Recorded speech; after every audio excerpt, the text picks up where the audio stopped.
ఇక్కడేం చేస్తున్నావు? వచ్చే వారం పోటీ ఉంది, అందుకే ప్రాక్టీస్ చేస్తున్నా. ఇదైతే ఎదురుగా మనిషి అవసరం లేదు కదా. ఏంటిది చేతిలో? మునగాకు వండడానికి. మునగాకు మంచిదే. నేను అక్కడికి వచ్చి చూడొచ్చా? అలాగే రా.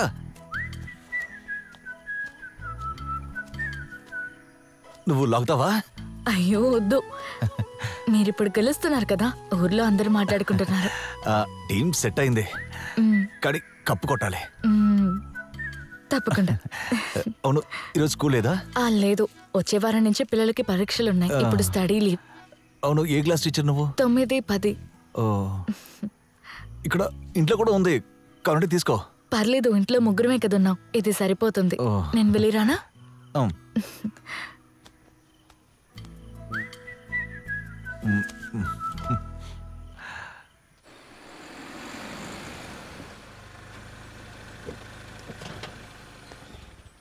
కూర్చోన్నా,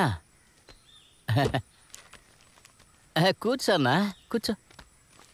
నేను నీకు గుర్తున్నా నాన్న, యాంటోనీ జోసెఫ్ వాళ్ళ అబ్బాయిని. గుర్తుకురాలా? నాన్న మటన్ కొట్టు పెట్టుకునేవాడు, గుర్తుందా? మన మాంసం కొట్టు జోసెఫ్ వాళ్ళ అబ్బాయి. అలా కూడా చెప్పచ్చు. ఆ సంగతి వదిలే అన్నా. ఇంతకు ముందు మీ మ్యాచ్ ఎక్కడ జరిగినా సరే నేను వచ్చి చూసేవాడిని. నేను మీకు ఎంత పెద్ద ఫ్యానో తెలుసా? మీరే నాకు మోటివేషన్ అన్నా. మీరు ఆ తోటలో తోమచెడి టీంని ఓడించారు కదా, మీరు అదరగొట్టి పారేశారు.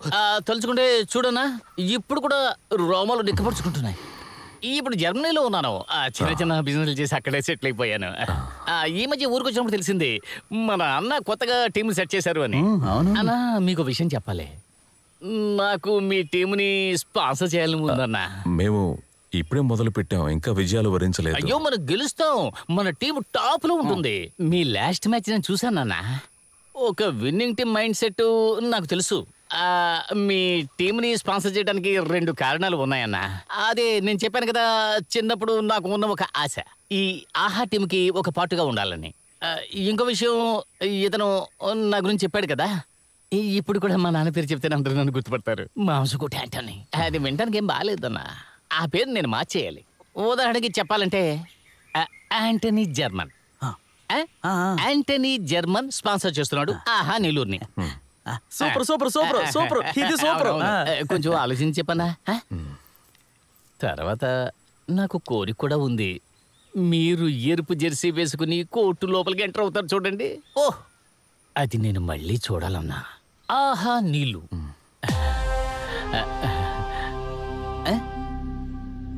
ఒకానొక సమయంలో ఈ పోటీకి సంబంధించి ఒక టీం నంబర్ 1 గా కొనసాగేది. ఈ టీం గురించి మన ఊళ్ళో మాట్లాడని ఏ ఒక్కరు కూడా లేరంటే అతిశయోక్తి కాదు. ఆ టీమే ఇప్పుడు ప్రవేశించారు, ఆహా నీలూరు టీం. ఇదిగో వాళ్ళిప్పుడు రంగంలోకి దిగారు. ఎప్పటిలాగే పూర్తి నైపుణ్యంతో ఉన్నారు.